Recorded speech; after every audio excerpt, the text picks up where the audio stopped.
America's two coastlines have been hiding things, but the question nobody actually stops to ask is which one is hiding more, and whether the pattern of what's buried on each side tells you something about the country itself that the official version never will. Most people assume the East Coast has the older, stranger history, and the West Coast is where things got covered up more recently. That assumption is wrong in ways that are going to be hard to shake once you see the full picture. Because when you line up what's actually been buried on both sides, not rumored, documented, one of these coastlines has a depth of concealment that changes how you read American history from the beginning. And the last secret we're getting to in this video is the one that ties all of it together. Hold that thought. We're going East Coast first, then West Coast, and I'll tell you which side wins at the end, and more importantly, why. Let's start with something that happened on a beach most people have walked right past. In June 1942, a German U-boat cut its engines and surfaced in the dark off the eastern beaches of Long Island, New York. The submarine landed at Amagansett, about 100 miles east of New York City, at what is now Atlantic Avenue Beach. The men it put ashore were German saboteurs trained at a secret facility near Berlin. They had enough explosives for 2 years of mayhem, with immediate plans to blow up a critical railway bridge, disrupt New York's water supply, and spread terror. Think about what that means. A Nazi submarine surfacing off a Long Island beach at midnight, 4 trained operatives stepping onto American sand, and the whole thing almost worked. One of the saboteurs, George Dash, was actually discovered by an unarmed Coast Guardsman whom he threatened and bribed with $260 to stay quiet. The Coast Guardsman took the money, walked away, and immediately reported the whole thing.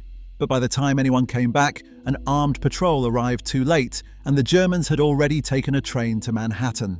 Here's where it gets strange. The plot didn't collapse because of great detective work. Dash, realizing the mission was compromised and disliking Nazism, secretly decided to defect. He took a train to Washington and turned himself in at FBI headquarters. The man who was supposed to blow up America just walked into the FBI's front door and handed them everything. 6 of the 8 saboteurs were sentenced to death. That beach in Long Island is still there. People sunbathe on it every summer. Almost nobody knows what happened there in the dark in 1942. Now here's the thing, that's just one location, and the East Coast has something even older, even stranger sitting in a swamp that most people have never heard of. Spanning the Virginia and North Carolina border is a roughly 2,000 square mile wetland called the Great Dismal Swamp.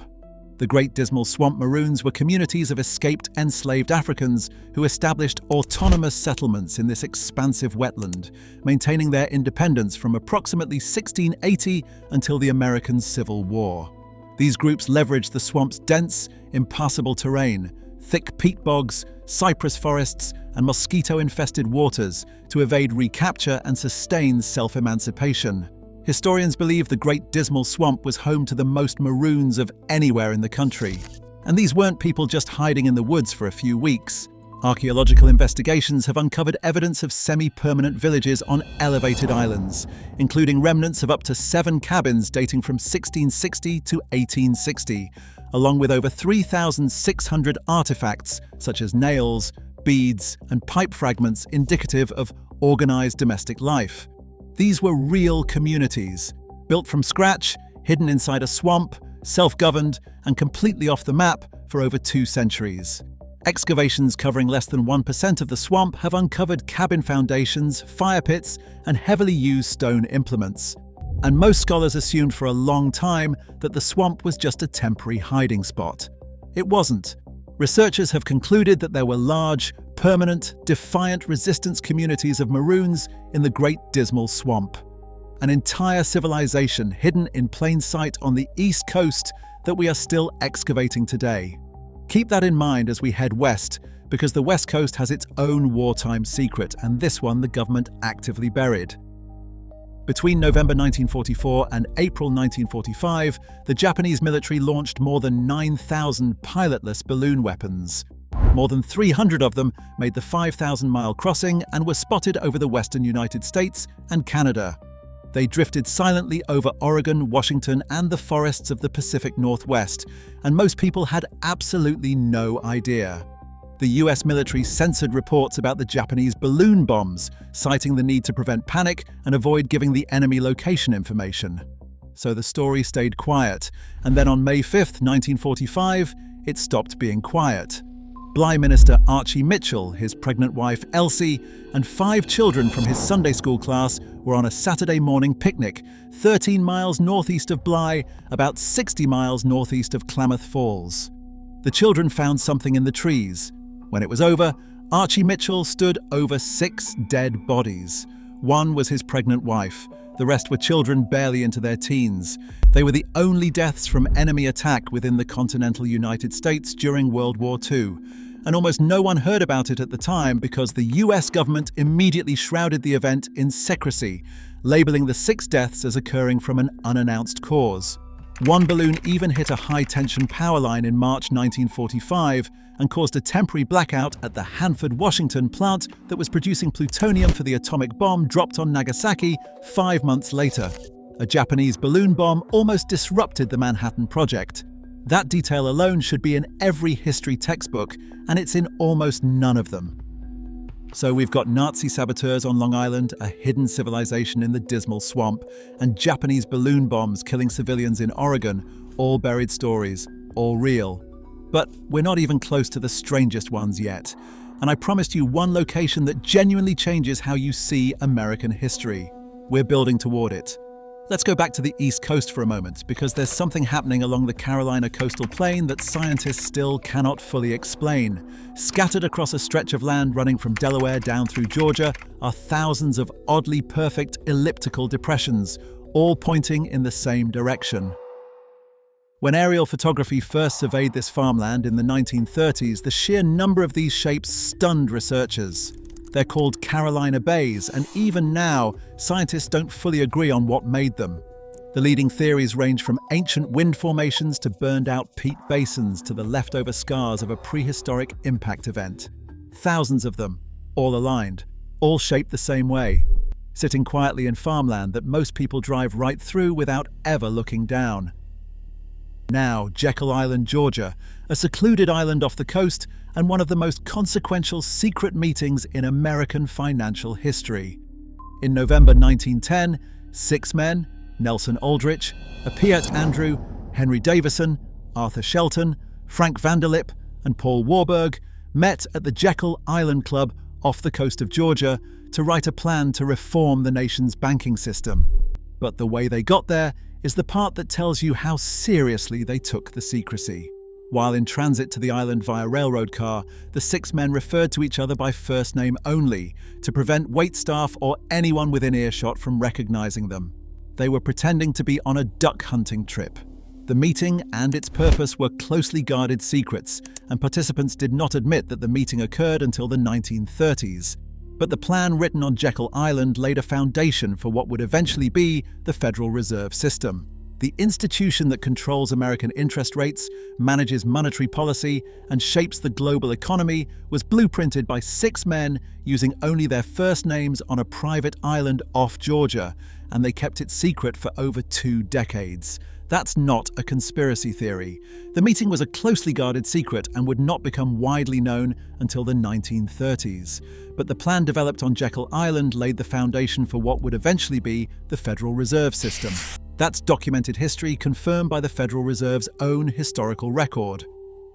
All right, we're back on the West Coast now, and this is where things get darker and more complicated. Most people assume the American mainland was never directly attacked during World War II outside of Pearl Harbor.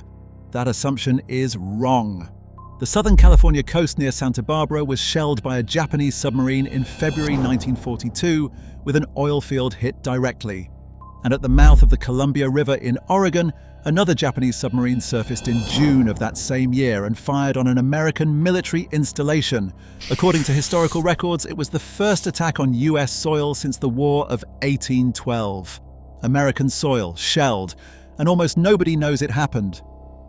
Now let's talk about the Salton Sea, because this one is a different kind of secret. Not a military secret, not a political one, just a place that the modern world swallowed whole. The Salton Sea in California's Imperial Valley wasn't supposed to exist at all. It was formed almost by accident in 1905, when floodwater broke through an irrigation canal and poured into the basin for over a year. By the 1950s, the shoreline was a booming resort strip, yacht clubs, celebrities, the whole thing. And then it collapsed. The water turned toxic, the fish died, the resorts emptied. Now it's a string of collapsed towns being slowly swallowed back up by salt and toxic dust. An entire region that boomed and vanished within a single human lifetime, sitting quietly in the California desert while most of the country has no idea it ever existed. And in Tulare County in California's Central Valley, there's a story that deserves far more attention than it gets. In 1908, a formerly enslaved army colonel and a small group of settlers built what became the first town in California established, financed, and governed entirely by African Americans. It thrived for decades. And then in the 1960s, the water supply mysteriously turned toxic, quietly emptying the town out, a story locals have long tied to contested water politics in the surrounding valley. A thriving, self-built community erased, not by violence, not by fire, by water politics, and it's barely a footnote. Now, before we get to the last one, the one I told you to hold on to, drop a comment below. I want to know which of these has shocked you most so far. The Nazi saboteurs on Long Island, the hidden civilization in the dismal swamp, the balloon bombs the government covered up? Let me know, because the community that watches this channel consistently finds the ones that historians buried the most interesting. And if you haven't subscribed yet, do it now, because the next video we're putting out goes even deeper into hidden American history, and you don't want to miss it. Okay, last one, and this is the one that closes the loop I opened at the start. There's a stretch of redwood forest in Sonoma County, California, that has been operating as one of the most genuinely secretive elite gathering grounds in the world for over a century. No cameras, no press, a strict no-coverage policy that has held for more than 100 years.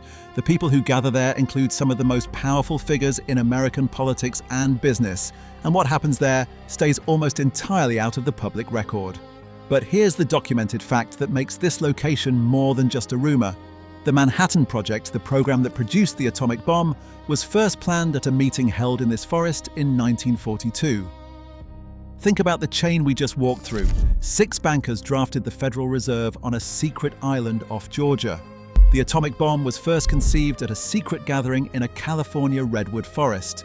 Nazi saboteurs landed on a Long Island beach under cover of darkness. Japanese balloon bombs killed Americans in Oregon, and the government covered it up.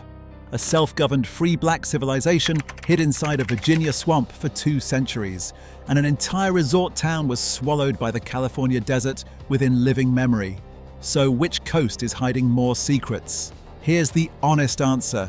The East Coast has more secrets that shaped American institutions, the Federal Reserve, the hidden communities, the wartime sabotage that nearly succeeded.